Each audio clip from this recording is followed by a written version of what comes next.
ఎఫెసీయులు రాసిన పత్రిక 3:20. మనలో కార్యసాధకమైన తన శక్తి చొప్పున మనము అడుగు వాటన్నిటికంటేను ఊహించు వాటన్నిటికంటేను అత్యధికముగా చేయ శక్తిగల దేవునికి క్రీస్తు యేసు మూలముగా సంఘములో తరతరములు సదాకాలము మహిమ కలుగునుగాక. ఆమేన్. ఇక్కడ అపోస్తలుడైన పౌలు ఎఫెసీయులు రాసిన పత్రికలో ఒక మాట అన్నాడు, మొత్తం వద్దు కానీ అక్కడ ప్రభు అంటున్నాడు, మనలో కార్యసాధకమైన తన శక్తి చొప్పున మనము అడుగు వాటికంటేను ఊహించి వాటికంటేను అత్యధికముగా చేయగల శక్తి గల దేవునికి. అక్కడతో ఆగుదామండి. కొన్ని సందర్భాల్లో ఈ ఉపవాస దిన ప్రార్థనలు మనం ముందు పెట్టుకుందాం. కొన్నిసార్లు మనం అడుగుతూ ఉంటాం, ఊహిస్తూ ఉంటాం. ఎందుకంటే ప్రభు ఒక మాట సెలవిస్తున్నారు, మీరు అడుగు వాటన్నిటిని కూడా పొందుకున్నారని విశ్వాసంతో మీరు ఏం చేయాలి? ప్రార్థించాలి, నమ్మాలి, మీ హృదయంలో దేవుణ్ణి విశ్వసించాలి. నా దేవుడు ఆ కార్యం చేశాడని చెప్పని మనం ఏం చేయాలండి? విశ్వసించాలని చెప్పని కొన్ని లేఖనాలు సెలవిస్తున్నాయి. కానీ ఇక్కడ అపోస్తలుడైన పౌలు ఏమంటున్నాడంటే, మీరు అడుగు వాటన్నిటికంటే ఊహించి వాటికంటే ఏం చేయగలవాడు దేవుడు?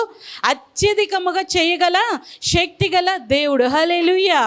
మన దేవుడు ఎటువంటి దేవుడు అనంటే, మనం అడుగుతాము కొన్ని, మనం ఊహించుకుంటాం కొన్ని, కానీ వాటన్నిటికంటే అత్యధికముగా చేయగల శక్తి గల దేవుడు. హల్లెలూయా, హల్లెలూయా. ఈ రోజుల్లో మనము కొన్ని అడుగుతూ ఉంటాం. మనం అడిగిన వాటిని ఇచ్చారంటే అది దేవుని చిత్తం, మనం అడగంది ఇచ్చాడంటే అది దేవుని చిత్తము కాదని కొంతమంది అభిప్రాయం.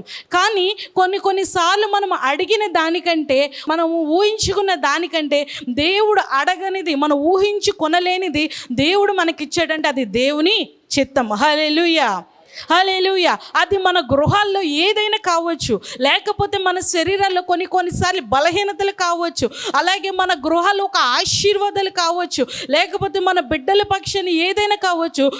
కొన్నిసార్లు మనం అడిగిన దానికంటే, ఊహించిన దానికంటే దేవుడు కొన్నిసార్లు కొంతమంది సాక్ష్యం చెప్తూ ఉంటారు, అమ్మ మేము ఇది ఊహించలేదమ్మా, మా కుటుంబానికి ఇటువంటి ఉపద్రవం వచ్చిద్దని. కొన్నిసార్లు మేము ఊహించలేదమ్మా, మా కుటుంబానికి ఇటువంటి శ్రమ వచ్చేదని మేము నిత్యం కూడా ప్రార్థిస్తూనే ఉంటామమ్మా. కొన్నిసార్లు మేము అలా అనుకోకుండానే దేవుడు ఒక బీద స్థితిలో నుంచి ఒక ఉన్నతమైన స్థితికి వచ్చామమ్మా అని కొంతమంది సాక్ష్యం చెప్తుంటారు. ఏది ఏమైనప్పటికీ ప్రభు ఇక్కడ స్పష్టంగా చెప్తున్నాడు, ఏమనంటే మీరు అడుగు వాటికంటే ఊహించి వాటికంటే అత్యధికంగా చేయగల శక్తి గల దేవుడని. హల్లెలూయా, హల్లెలూయా. బైబిల్ గ్రంథంలో కొంతమంది ఉన్నారు, కొంతమంది రాజులు, వారు అడిగిన దానికంటే దేవుడు వారికి అత్యధికంగా వాళ్ళని ఆశీర్వదించారు. వారు చేసిన ప్రార్థనల కంటే దేవుడు గొప్పగా ప్రతిఫలం ఇచ్చాడు. ఈరోజు ఒక ఇద్దరి రాజుల్ని చూసుకొని మనం ముగిచ్చేసుకుందాం. హల్లెలూయా. ఎంతమంది సంతోషంగా ఉన్నారు? హల్లెలూయా. ఈరోజు దేవునిలో మనం ఎలా అడగాలి? ప్రభు సెలవిస్తున్నాడుగా, మీరు అడుగు వాటికంటే ఊహించి వాటికంటే అత్యధికంగా చేయగల దేవుణ్ణి ఆయన వాగ్దానం చేస్తున్నాడు. కాబట్టి ఆ వాగ్దానం మనలో స్థిరపరచబడాలన్నా, మన కుటుంబంలో స్థిరపరచబడాలన్నా మనము ఎలాగ ప్రార్థించాలి, మనము దేవునిలో ఎలాగ ఉండాలని కొన్ని అంశాలు, 3 అంశాలు మనం నేర్చుకున్న తర్వాత రెండో రాజు గురించి కూడా క్లుప్తంగా చెప్పి నేను ముగిచ్చేస్తాను. మొట్టమొదటిగా మన బైబిల్ గ్రంథంలో చూస్తే దావీదు తర్వాత అతని కుమారుడి పేరు సొలొమోను. హల్లెలూయా, హల్లెలూయా. ఈ సొలొమోను చిన్న బాలుడై ఉన్నప్పుడే ప్రభు అతనికి వాగ్దానం చేస్తున్నాడు. ఏమనంటే, నేను నిన్ను ఎలాగ నియమిస్తానంటున్నాడు? రాజుగా నియమిస్తానంటున్నాడు. కానీ రాజుగా నియమిస్తానన్నప్పుడు మనకి ఇప్పటికిప్పుడు వచ్చి గొప్ప ఉన్నతమైన స్థితి వాళ్ళు వచ్చి వాళ్ళు అంటారు, అయ్యా నేను దిగిపోయి అఖిల భారత మహాసమావేశ అధ్యక్షురాలుగా నిన్ను దానిపైన ఒక అధ్యక్షురాలుగా నేను నియమిస్తానమ్మా అంటే స్త్రీలమైన మనందరికి కూడా ఎంతో సంతోషం. అవునంటారా కాదంటారా? అలాగే పురుషుల విషయానికి వస్తే ఏదైనా ఒక ఉన్నతమైన స్థితి దేవుడు కానీ ఒక వ్యక్తి వచ్చి నేను దిగిపోయి మీకు నేను ఇస్తానంటే సంతోషమా కాదా? సంతోషమైన అందరికీ. ఎందుకంటే అది మనకి ఎలా వస్తుంది? ఉచితంగా వస్తుంది కాబట్టి అది మనకి చాలా సంతోషంగా ఉండిద్ది. కానీ ఇక్కడ సొలొమోన్ రాజుకి రాజుగా నేను నియమిస్తానయ్యా అని అన్నప్పుడు ఈ సొలొమోన్ రాజు ఏం చేస్తున్నాడంటే దేవుని సన్నిధిలో కొన్ని విన్నపాలు పెట్టుకుంటున్నాడు, దేవుని కొన్ని విషయాలు అడుగుతున్నాడు. మొదటి రాజుల గ్రంథం 3వ అధ్యాయం చదువుదామండి, 7వ వచనము. నా దేవా యెహోవా, నీవు నా తండ్రి అయిన దావీదునకు బదులుగా నీ దాసుడనైన నన్ను రాజుగా నియమించి ఉన్నావు. అయితే నేను బాలుడను, కార్యములు జరుపుటకు నాకు బుద్ధి చాలదు. చాలండి. ఇక్కడ సొలొమోను రాజు చేసిన ప్రార్థన అంటారు దీన్ని. సొలొమోను రాజు ఏం ప్రార్థిస్తున్నాడంటే, నా దేవా యెహోవా, నీవు నా తండ్రి అయిన దావీదునకు బదులుగా నీ దాసుడనైన నన్ను రాజునిగా. ఇక్కడ అంత గొప్ప వ్యక్తి ఏమని ప్రార్థిస్తున్నాడు అని అంటే, నేను రాజుగా, నేను నీ దాసుడని ప్రభువా, నీ దాసుడని రాజుగా నేను పనికిరానని అక్కడ నిర్మమటంగా ఆయన చెప్పేస్తున్నాడు. ఎందుకనంటే ఈ లోకంలోనికి నేను దాసుని కాదు, కానీ ప్రభు యొక్క రక్తంలో మాత్రమే మనము దాసులము. ఎందుకంటే ఆ రక్తము నిష్కలంషమైనది, అది పవిత్రమైనది. ఈ లోకంలో ఉన్న పాపులకు మనం దాసులుగా ఉండకూడదు. కానీ ఇక్కడ సొలొమోను రాజు అంటున్నాడు, అయ్యా నీ దాసుడిని, అంటే తగ్గించుకొని దేవుని సన్నిధిలో అడుగుతున్నాడు.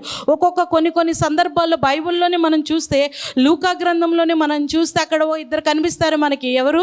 పరిసయుడు, సుంకరి. వారిద్దరు కనిపిస్తాడు. అక్కడ పరిసయుడు అంటే, నీ సుంకరి వలె నేను లేనయ్యా, ఈ సుంకరి వలె నేను ఇలాగ ఉండట్లేదు, అలాగే ఉండట్లేదు. కానీ సుంకరి ఏం చేశాడు? తెలివిగా అక్కడ యుక్తంగా ప్రార్థిస్తున్నాడు, ప్రభువా నీ ఆకాశము వైపు తలెత్తుటకు నాకు అర్హత లేదయ్యా అని. ఇక్కడ సొలొమోను రాజు కూడా అంటున్నాడు, అయ్యా నీ దాసుడినైనా నన్ను నీవు జ్ఞాపకం చేసుకుంటకు నేను ఏ పాటి వాడినని చెప్పని ఇక్కడ తగ్గించుకొని దేవుని సన్నిధిలో ప్రార్థిస్తున్నాడు. కొన్ని సందర్భాల్లో మనకి తగ్గించుకొని ప్రార్థన చేయడానికి హృదయం రాదు. నేనెందుకు దాసుడిగా నేను ఎందుకు ఉండాలి? నేనెందుకు తగ్గించుకొని దేవుని సన్నిధిలో నేను ప్రార్థించాలి? కాదు, ఇక్కడ అంత గొప్ప రాజే ఏమని ప్రార్థిస్తున్నాడంటే, అయ్యా నీ దాసుడినైనా నన్ను నీవు రాజుడిగా నియమించుటకు నేను ఏ పాటి వాడిని ప్రభువా అని ఆయన ప్రభుని అడుగుతున్నాడు. ఇక్కడ కొన్ని సందర్భాల్లో దేవుని సన్నిధిలో మనం ఎలా ప్రార్థించాలంటే, తగ్గించుకొని మనం ప్రార్థించినప్పుడు తన్ను తాను తగ్గించుకుని వాడు ఏమవుతాడు? హెచ్చింపబడును. లూకా రాసిన సువార్త 8వ అధ్యాయంలో అక్కడ రాయబడి ఉండిద్ది, తన్ను తాను తగ్గించుకుని వాడు హెచ్చించబడును, తన్ను తాను వాడు తగ్గించబడును. అలాగే ఈ సమయంలో మనము సొలొమోను రాజు వలె దేవుని సన్నిధిలో తగ్గించుకొని మనం ఏం చేయాలి? ప్రార్థించాలి. అంత గొప్ప రాజు, అనేకరు ఆయనకి ఏదైనా కావాలి అంటే ఆయన కాళ్ళ దగ్గరికే అన్నీ వస్తాయి. ఆయనకి ఏదైనా సరే ఒక్క ఆజ్ఞ ఇస్తే చాలు, ఏదైనా సరే ఆయన దగ్గరికి వచ్చింది. కానీ సొలొమోను రాజు జ్ఞానం గలవాడు కాబట్టి ఆయన ఏమంటున్నాడంటే, అయ్యా నీ దాసుడినైనా నన్ను నీవు జ్ఞాపకము చేసుకో. నేను రాజుగా ఉండటకు నాలో ఏ శక్తి లేదు ప్రభువా, నాలో ఏ అర్హత లేదయ్యా అని చెప్పని ఆయన ప్రార్థిస్తున్నాడు. ఇంకా ఏమని ప్రార్థిస్తున్నాడంటే, ఆయన సామెతలు 22:7 ఒకసారి చదువుకుందాము. ఐశ్వర్యవంతుడు బీదల మీద ప్రభుత్వము చేయును, అప్పు చేయువాడు అప్పిచ్చిన వానికి దాసుడు. చూడండి, ఇక్కడ ఆయన సొలొమోను రాజు వేరేగా ఏం చెప్పట్లేదు. అక్కడ ఆయన ఏమన్నాడు? అప్పిచ్చువానికి, అప్పు తీసుకున్నవాడు ఏమవుతాడంట? దాసుడవుతాడు. ఈ లోకంలో ప్రతిది కూడా మనకి చాలా ఆకర్షణీయంగా, చాలా అంటే చాలా భోగభాగ్యాలతో కూడుకున్నది. మన లోకంలో మనం జీవిస్తున్నప్పుడు కొన్నిసార్లు మనం ఏం చేస్తాం? పుచ్చుకునే వారిగా ఉంటాం. కొన్ని సందర్భాల్లో మనము ఇచ్చేవారిగా ఉంటాం. కానీ అన్ని సందర్భాల్లో కూడా మనం ఇచ్చేవారిగా ఉండము. కానీ ఇక్కడ ప్రభు అంటున్నాడు, అక్కడ సామెతలు రాసిన గ్రంథము కూడా సొలొమోనే రాస్తాడనమాట. ఆయన అంటున్నాడు, అయ్యా మీరు దేనికి దాసులై ఉంటారని అంటే, అప్పిచ్చువాడు, అప్పు తీసుకునేవాడు అప్పిచ్చువాడికి దాసుడై ఉంటాడు. ఈ లోకంలో మనం ఎలా ఉండాలంటే, వాటికి దాసులుగా ఉండకూడదంటే దేనికి దాసులై ఉండాలనేది. అందుకు యేసు, పాపము చేయి ప్రతివాడును పాపమునకు దాసుడని మీతో నిశ్చయముగా చెప్పుచున్నాను. దాసుడు ఎల్లప్పుడూ ఇంటిలో నివాసము చేయడు, కుమారుడు ఎల్లప్పుడూ నివాసము చేయును. చాలండి, అక్కడ ప్రభు స్పష్టంగా చెప్తున్నాడు, పాపానికి ఎవరు కూడా దాసుడు కాడు. మనం ఈ లోకంలో మనం ఉన్నప్పుడు, క్రీస్తుని ధరించుకున్నప్పుడు మనము క్రీస్తుకు దాసులై ఉండాలి, కానీ లోకానికి దాసులై మనము ఉండకూడదు. ఇక్కడ సొలొమోను రాజు అంటున్నాడు, తగ్గించుకొని ఈ లోకంలో మనకి శాంతి, సమాధానము, సంతోషము ఏదైనా మనకి కావాలి అని అంటే యేసు రక్తమునికి మాత్రం మనం ఏమై ఉండాలి? దాసులమై ఉండాలి. ఆ రక్తమే మనల్ని ఏం చేసిద్దండి? మనకి స్వస్థతనిచ్చిది. ఆ రక్తమే మన కుటుంబానికి ఒక కోటగా ఉండిద్ది. ఆ రక్తమే మనకి కవచంగా ఉండిద్ది. ఆ రక్తంలోనికి మనకు నిజమైన రక్షణ ఉంది. హల్లెలూయా, హల్లెలూయా. ఆ రక్తానికి మాత్రమే మనం ఏమై ఉండాలి? దాసులై ఉండాలి, కానీ లోకానికి పాపానికి మనం దాసులయ్యి ఉండకూడదు. బయట లోకంలో దాసత్యం ఎలాగుండిద్దని అంటే కొన్నిసార్లు చిన్న అబద్ధమే కదా అని చెప్పని మనం ఆడేస్తాం. చిన్న అబద్ధం కాస్త పోయి ఇంకా 4 అబద్ధాలు ఏమవుతాయి, యాడ్ అవుతూ ఉంటాయి. ఆ 4 అబద్ధాలకు పోయి ఇంకా 10 అబద్ధాలు యాడ్ అవుతూ ఉంటాయి. ఆ 10 అబద్ధాలకు పోయి ఎన్ని పోతాయి అంటే చివరికి అప్పటి వరకు ఉన్న కొంచెం ఆత్మీయ స్థితి కూడా మనకి ఎలా అయిద్దంటే చేజారిపోయిన స్థితిలోనికి వెళతాం. అప్పుడు మన పాపానికి దాసులై ఉంటాము. కానీ ఎందుకంటే ఒక చిన్న అబద్ధాన్ని మనం ఏం చేయాలి, దాన్ని పూడ్చాలి, దాని పైకి అది రాకూడదని చెప్పి దాన్ని ఏం చేస్తూ ఉంటే పాపం పాపం పాపం పాపం పాపం పాపం చివరికి పోయి పాపానికే మనం ఏమైపోతాం, దాసులం అయిపోతాం. హల్లెలూయా. ఒక్కొక్కసారి ఈ నోటితో మనం పలుకుతూ ఉంటాం. ఈ నోటితో ఈ నాలుక ఎలాగుండిద్ది అంటే ఒక్కోసారి మంచి మాట్లాడేది, ఇంకోసారి చెడు మాట్లాడేది. అందుకే ప్రభు ఒక మాట సెలవిస్తాడు, మీ నోటికి ఏముండాలి, చిక్కము ఉండాలి. నీ నాలుకను ఏమి చేసుకోవాలి, భద్రంగా కాపాడుకుని వాడు రక్షింపబడిను, వాడు సురక్షితంగా ఉండనని చెప్పని లేఖనాలు సెలవిస్తున్నాయి. ఈ నాలుకే మనకి కీడు తెచ్చినా ఈ నాలుకే మనకి మేలు చేసినా ఈ నాలుకే. హల్లెలూయా, హల్లెలూయా. ఎప్పుడైతే పాపానికి దాసులమై ఉంటామో మనకి కీడే కలుగుతూ ఉండిద్ది. కానీ ఎప్పుడైతే యేసు రక్తానికి మనం దాసులై ఉంటామో సమస్తం మేలు కొరకే ప్రభు మనకు అనుగ్రహించును. హల్లెలూయా, హల్లెలూయా. ఏ కార్యము ప్రభు చేయాలన్నా కూడా మనము తగ్గించుకొని ఆ రక్తాన్ని బట్టి మనం ఏం చేయాలి, ప్రభు సన్నిధికి మనము వెళ్ళాలి. ప్రభువా, నీ రక్తంలోనే నాకు విడుదల, నీ రక్తంలోనే నాకు స్వస్థత. ఇక్కడ సొలొమోను రాజు ఊరికే ప్రార్థించట్లేదండి, అయ్యా నీ దాసుడిని. సొలొమోను రాజుకి ఏమన్నా తెలుసా? కానీ సొలొమోను రాజు అక్కడ చెప్తున్నాడు, ఈ లోకానికి నేను దాసులై ఉండటానికి నేను ఇష్టపడట్లేదు, కానీ ప్రభువా నీ దాసుడినయ్యా, అయ్యా నీ దాసుడైన నన్ను నీవు జ్ఞాపకము చేసుకొని తగ్గించుకొని ఈ సొలొమోను రాజు ప్రార్థిస్తున్నాడు. ఇంకా ఏమని ప్రార్థిస్తున్నాడు అదే వచనం మళ్ళీ కంటిన్యూ చేద్దామండి. నేను బాలుడను కార్యములు జరుపుటకు నాకు బుద్ధి చాలదు. ఇక్కడ సొలొమోను రాజు చెప్తున్నాడు అనమాట, ఏమనంటే ప్రభువా నేను బాలుడనయ్యా, నాకు నీ కార్యాలు జరుపుటకు ఏం చాలదు, బుద్ధి చాలదు. మనము దేవుని సన్నిధిలోనికి మనం వచ్చినప్పుడు యథార్థముగా మన యొక్క అవిధేయతలు మనం ఏం చేయాలి, ఒప్పుకోవాలి. ఇక్కడ సొలొమోను రాజు దేవుని సన్నిధిలో యథార్థముగా ఒప్పుకుంటున్నాడు, ప్రభువా నేను బాలున్నయ్యా, నీ కార్యాలు చేయుటకు నాకు బుద్ధి చాలదు ప్రభు అని చెప్పని దేవుని సన్నిధిలో ఆయన ఒప్పుకుంటున్నాడు. మనం కావాలంటే కీర్తనల గ్రంథము 145 అధ్యాయము 18వ వచనము చదివితే అక్కడ నిజముగా మొరపెట్టు వారికి యెహోవా సమీపముగా ఉన్న దేవుడిని అని చెప్పని అక్కడ సెలవిస్తున్నాడు. దేవుడికి మనం ఎలాగ మొరపెట్టాలంటే నిజముగా మనం మొరపెట్టాలి. దేవుడికి ఎలా మొరపెట్టాలంటే యథార్థముగా మనం ఏం చేయాలండి, మొరపెట్టాలి. ఇక్కడ సొలొమోను రాజు దేవుని సన్నిధిలో యథార్థముగా ఆయన అవిధేయతలు ఆయన ఒప్పుకొని యథార్థముగా దేవుని సన్నిధిలో ఒప్పుకున్నాడు. కాబట్టి దేవుడు సొలొమోను రాజు చేసిన ప్రార్థనలు ఆలకించాడని కదమా వచనాలు చూస్తే మనకు అర్థమవుతుంది. హల్లెలూయా, హల్లెలూయా. కొన్నిసార్లు మనం యథార్థంగా మనం ఒప్పుకోవడానికి కొన్నిసార్లు మనకి నామోషి పడుతూ ఉంటాం. ఏంటనంటే అవి ఎప్పుడో జరిగిపోయినాయి కదా, ఇప్పుడు ఎందుకు నేను ఒప్పుకోవాలి, నేను ఇప్పుడు ఎందుకు ఒప్పుకోలు చేసుకుంటూ నేను ప్రార్థించాలని చెప్పని మనం అనుకుంటూ ఉంటాం. కానీ ఈ శరీరంలో ఈ లోకంలో మనం ఉన్న ప్రతిసారి కూడా మన యొక్క ఆత్మీయ స్థితిని మన హృదయాన్ని నిత్యము కూడా కడుక్కుంటూ ఉండాలి. హల్లెలూయా. ఎందుకన్నా తెలుసా, ప్రభుయే మత్తయి సువార్తలో ఆయన అక్కడ ఉపమానాల్లో ఒక వచనం చెప్తాడు, ఏమనంటే హృదయ శుద్ధి గలవారు ధన్యులు, వారు ఏం చేయబడతారు, దేవుణ్ణి చూచెదరు. మనము నిత్యము కూడా ఈ వాక్యంలో దేవుని చూసుకుంటూ ఉండాలి. ఈ వాక్యముని అర్థము వల్లే మనము ప్రతి నిత్యము కూడా చూసుకుంటూ ఉంటే మనలో ఎక్కడ మచ్చ ఉన్నదా, మనలో ఏమైనా సరే లోపం ఉన్నదా అనేది ఈ వాక్యం అనే అర్థము మనకి నిత్యము కూడా చూపిస్తూ ఉండేది. హల్లెలూయా. మనకి ఇంకా కూడా సరి చేసుకునే తత్వం మనకి రాలేదు. యథార్థముగా దేవుని సన్నిధిలో ఒప్పుకునే హృదయము కానీ మనసు కానీ మనకి రాలేదంటే అహంకార దృష్టి గలవారిని, హృదయ కాఠినము గల వారిని ప్రభు ఏం చేశాడు, ఆ అరణ్యంలో వెళుతున్న ఆ జనాంగం అంతా ఇశ్రాయేలు జనాన్ని చాలా మటుకు కూడా ప్రభు అంటున్నాడు, నేను సాతానికి అప్పగిస్తాను. హల్లెలూయా. మనం ఎప్పుడైతే హృదయ కాఠిన్యము కలిగి హృదయాన్ని బండరాయిగా చేసుకొని మనం ఉండకూడదు. కానీ ఈ సొలొమోను రాజు అంటున్నాడు, అయ్యా నేను బాలుడని, నాకు నీ కార్యాలు జరుపుటకు బుద్ధి చాలదు. మీరందరూ నన్ను అనొచ్చు, అమ్మ మేము బాలులం కాదు కదమ్మా, మేము చిన్నవారం కాదు కదా, మేము చాలా పెద్దవారము కదా, మేము ఎలాగ ప్రార్థించగలుగుతామంటే ఇక్కడ బాలుడని మాట కాదు, కానీ మనం దేవుని సన్నిధిలో కూర్చున్నప్పుడు పరిశుద్ధాత్మ దేవుడు ఏదైతే మనకి చూపిస్తూ ఉంటాడో కొన్ని సందర్భాల్లో అది మనం యథార్థముగా ఒప్పుకోవాలి. హల్లెలూయా. ఈ నోటి మాటలు కొంతమందిని మనం గాయపరుస్తూ ఉండవచ్చు. ఆ మాటలు ప్రభు మనకు బయలుపరిచినప్పుడు వారిని ఏం చేయాలి? మనము సమాధాన పడాలి. దేవుని సన్నిధిలో మనం ఒప్పుకోవాలి. దేవుని సన్నిధిలో యథార్థముగా, అవును ప్రభు ఆ దయతో నన్ను క్షమించయ్యా, ఆ వ్యక్తితో రేపు వెళ్ళి నేను సమాధాన పడతానని చెప్పని దేవుని సన్నిధిలో మనం ఒప్పుకోవాలి.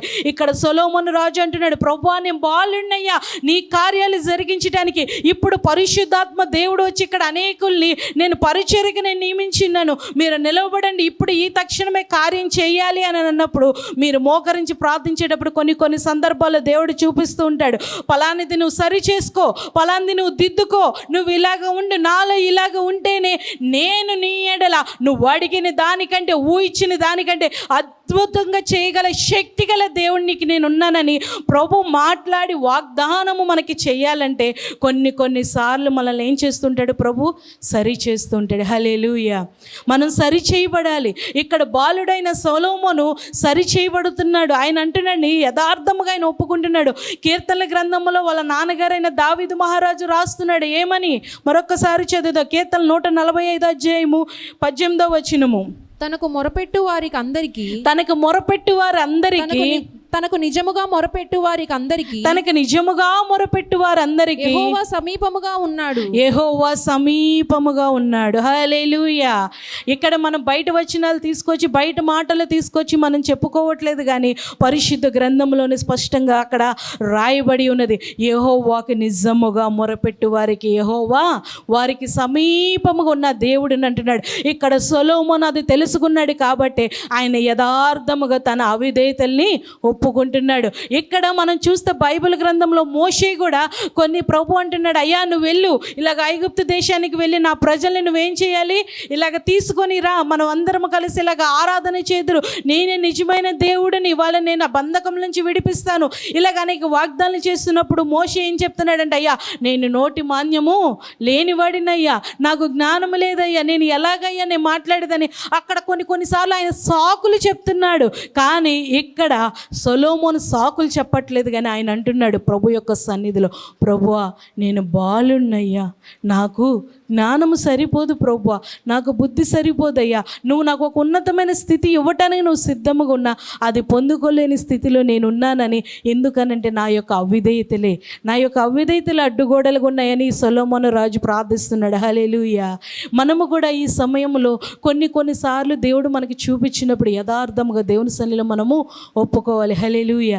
ఎందుకంటే కొన్నిసార్లు మనము ఎలాగా అంటే మనకి తెలియదు, కానీ దేవుడికి అవిధేయకరంగా కొన్ని కార్యాలు మనలో జరుగుతూ ఉంటాయి, అవి మనం సరి చేసుకోవాలి. హల్లెలూయా.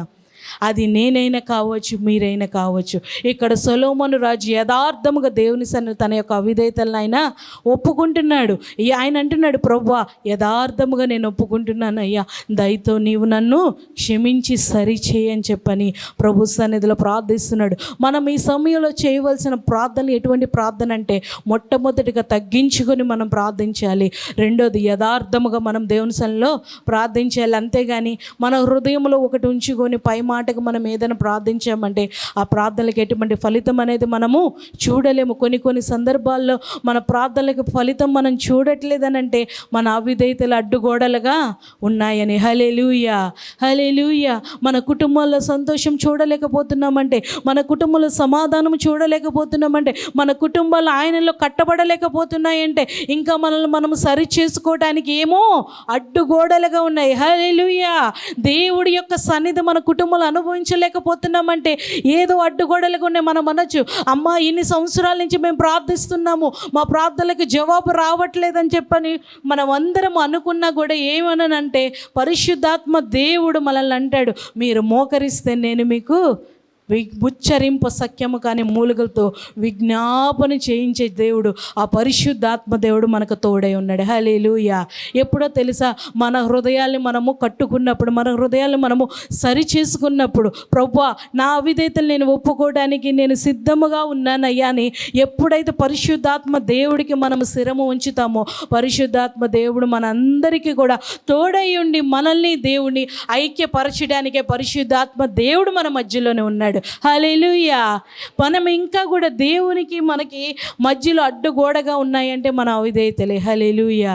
కాబట్టి ఈ క్షణంలో మనం అందరము కూడా మొట్టమొదటి సొలొమోను రాజు వల్ల మనం తగ్గించుకొని ప్రార్థన చేద్దాం. రెండోది, ఆయన యథార్థముగా ఆయన దేవుని సన్నిధిలో ఆయన ఒప్పుకొని ప్రార్థించాడు కాబట్టి మనము కూడా అటు రీతిగా యథార్థంగా మన యొక్క అవిధేయతలు ఒప్పుకొని మనము ప్రార్థించే వారికి అందాం. హల్లెలూయా.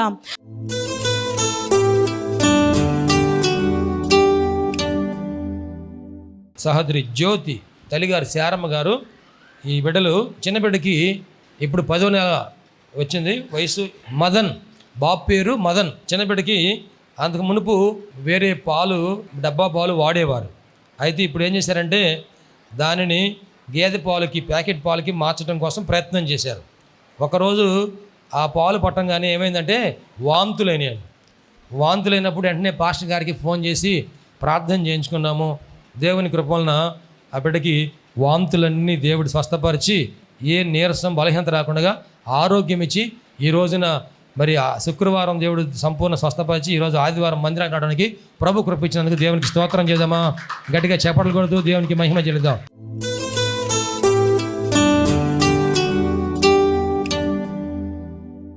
కంటిలో ఎర్రగా ఒక మచ్చ వచ్చిందండి. పాస్టర్ గారి చేత ప్రార్థన చేయించుకున్నాం. దేవుని దేవల్ల కంటిలో ఉన్న ఎర్రని మచ్చ అంతా కూడా సంపూర్ణంగా దేవుడు స్వస్థపరిచాడు. గట్టిగా చప్పట్లు కొడుతూ దేవునికి మహిమ చెల్లిద్దాం. ఓకే, గాడ్ బ్లెస్ యు అమ్మా. దేవుడు దీవించును గాక. ఆమె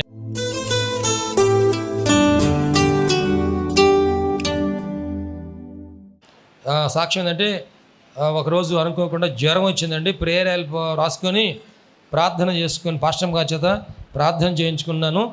ఆ రాత్రి ఆ రోజు 4 గంటలకి జ్వరం పూర్తిగా తగ్గిపోయింది. దేవుడి సాక్ష్యం దీవించను గాక. వారి మనవడికి మోషన్స్ వారం నుంచి జ్వరం తగ్గలేదు. పాస్టర్ గారి చేత ప్రార్థన చేయించుకున్నాము. ప్రేయరాలు రాసి ప్రార్థన చేసుకున్నాం. దేవుడు స్వస్థపరిచి దీవించి ఈరోజు సాక్షి నిలబెట్టాడు. గట్టిగా చప్పట్లు కొడుతూ దేవునికి మహిమ చెల్లిద్దాం. అందరూ గట్టిగా చప్పట్లు కొడుతూ దేవునికి మహిమ చెల్లిద్దాం.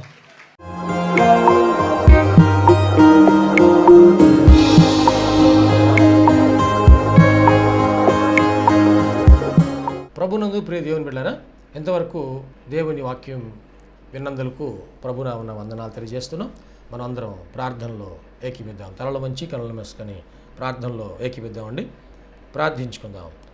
మహోన్నతుడైన దేవ, పరిశుద్ధుడైన మా ప్రభువా, నీ పరిశుద్ధమైన పాదములకు వందనాలు. ఇదిగో నాయనా, ఈ వాక్యము ద్వారా మాతో మీరు మాట్లాడినందుకు వందనాలు ప్రభువా. అవును, నువ్వు సజీవుడైన దేవుడివయ్యా, మాట్లాడే దేవుడవు ప్రభువా. ఈ వాక్యం మా హృదయంలో పదిలిపరుచుకుంటూ సహాయం చేయండి. సంపూర్ణమైన మారు మనసు మాకు దయచేయండి. పాప క్షమాపణ అనుభవం మాకు దయచేయండి. రక్షణ ఆనందం మాకు దయచేయండి ప్రభువా. ఈ అనారోగ్యములు, బలహీనతలు, సమస్యలు, శోధనలు, సైతాను ఆటంకాలు అన్నీ కూడా యేసుక్రీస్తు నామములో తొలగించండి నాయన. పరిశుద్ధాత్మ దేవ, మీ కార్యం జరిగించండి అయ్యా. మీరు మాకు తోడుగా ఉండి దీవించండి. మమ్మల్ని, మా కుటుంబం జ్ఞాపకం చేసుకోండి. మా బిడ్డలు మీరు ఆశీర్వదించండి ప్రభువా. మా కుటుంబంలో రక్షణ ఆనందం సంపూర్ణంగా దయచేయండి. ఎటువంటి అవసరాలని మీకు తెలుసునైనా ప్రతి అవసరతలో కూడా మాకు సహాయం దయచేయండి. అన్ని విషయాలు కూడా మీరు దీవించండి. టీవీ ప్రోగ్రాం చూసిన ప్రతి ఒక్కరిని పేరు వరుసన మీరు దీవించి రక్షించి మీరు అక్కడ కొరకు సిద్ధపరచండి. మంచి భవిష్యత్తును వారికి దయచేసి మీ కృపలో మీరు వృద్ధులు చేయమని నీకే సమర్పణ చేసుకుంటూ యేసయ్య పరిశుద్ధ నామములో స్తుతించి ప్రార్థించి వేడుకుంటున్నాము తండ్రి. ఆమెన్. తండ్రి, కుమార, పరిశుద్ధాత్మ త్రియేక దేవుని దీవెన తోడుగా నడిపించను గాక. Amen, amen, amen. మీ అందరికీ ప్రభునామన వందనాలు. దేవుడు మిమ్మల్ని దీవించను గాక. ఆమెన్. ప్రభునందు ప్రియమైన సహోదరి సహోదరులందరికీ షకీనా ప్రార్థనా మందిరం తరపున హృదయపూర్వక వందనాలు తెలియజేస్తున్నాం. దేవుని కృప వలన 2012వ సంవత్సరంలో 350 గజముల స్థలంలో ఈ మందిరం నిర్మించుకోవడానికి ప్రభు కృపించారు. 2016వ సంవత్సరంలో నూతన స్థలం 180 గజముల స్థలం తీసుకోవడానికి ప్రభు సహాయం చేశారు.